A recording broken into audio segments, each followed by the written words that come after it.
Hello बच्चों, स्वागत है आपका हमारे नए वीडियो में। आज हम एक ऐसे क्वेश्चन की बात करेंगे जो क्वेश्चन नीट और जेई में कई बार आ चुके हैं। इस लेवल के क्वेश्चंस या इस पैटर्न पर क्वेश्चंस हमारे जेई और नीट में बहुत बार आ चुके हैं। तो इस क्वेश्चन को कैसे सॉल्व करना है इसके बारे में आज बात करेंगे।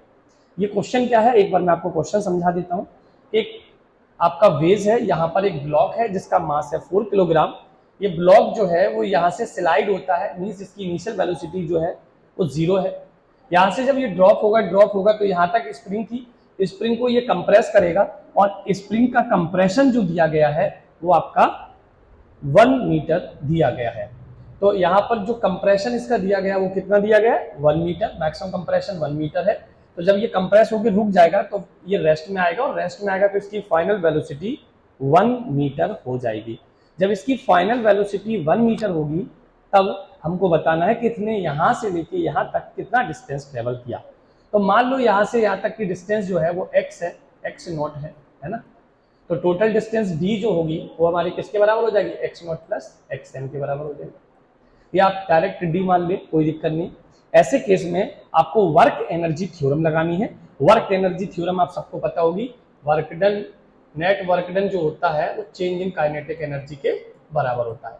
अब इसमें कितना वर्क डन हो रहा है, work done bye all forces भी बोल लिख सकते हैं, work done bye all forces. तो यहाँ पर कौन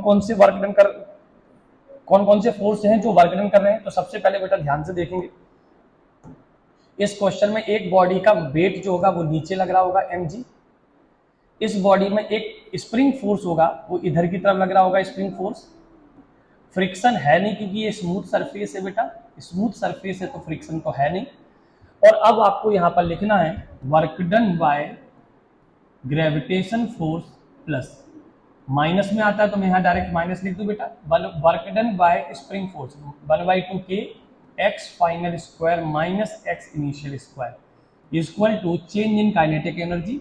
तो काइनेटिक एनर्जी बेटा इनिशियल माइनस फाइनल, जीरो क्यों हो गई, इनिशियल में भी वेलोसिटी 0 है, फाइनल की भी वेलोसिटी 0 है, तो चेंज इन काइनेटिक एनर्जी हमारी 0 माइनस 0 हो गई। तो यहाँ से work done by gravitational force क्या होता है बेटा, mgh। मान लो ये बॉडी यहाँ तक आई, ये बॉडी हमारी यहाँ तक आई तो ये हमारी हाइट होगी h, है ना, mgh।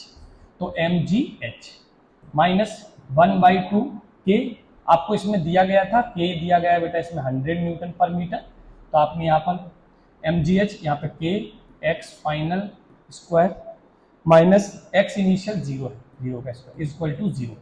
अब यहाँ से mgh इक्वल टू 1/2 के x फाइनल का स्क्वायर, ठीक है ना।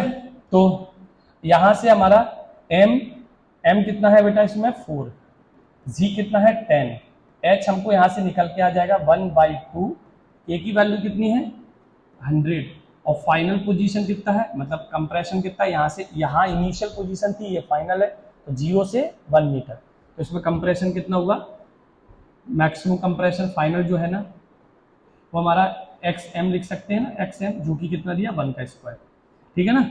अब यहाँ से h आ जाएगा आपका 100/2 × 4 × 10। तो ये देखो एक 0 कट गया, ये आ गया हमारा 5/4 h। अब आप सबको पता है ये h जो है वो किसके बराबर होगा बेटा, ये जो h है वो हमारा, ये जो d दिख रहा है ना, d साइन थीटा के बराबर होगा, d साइन थीटा के बराबर। हमको d निकालना, डिस्टेंस कितनी ट्रेवल की है।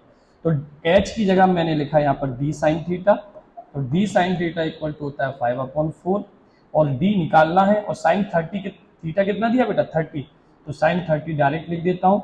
साइन 30 की वैल्यू 1/2 इक्वल टू 5/4। तो यहाँ से हमारा d इक्वल टू आ जाएगा 5/10/4 या 5/2 कह सकते हैं, जो कि आएगा 2.5 मीटर। तो मैक्सिमम कंप्रेशन हमारा, तो total distance travelled by the body इस केस में हमारा कितना आ जाएगा बेटा 2.5 मीटर।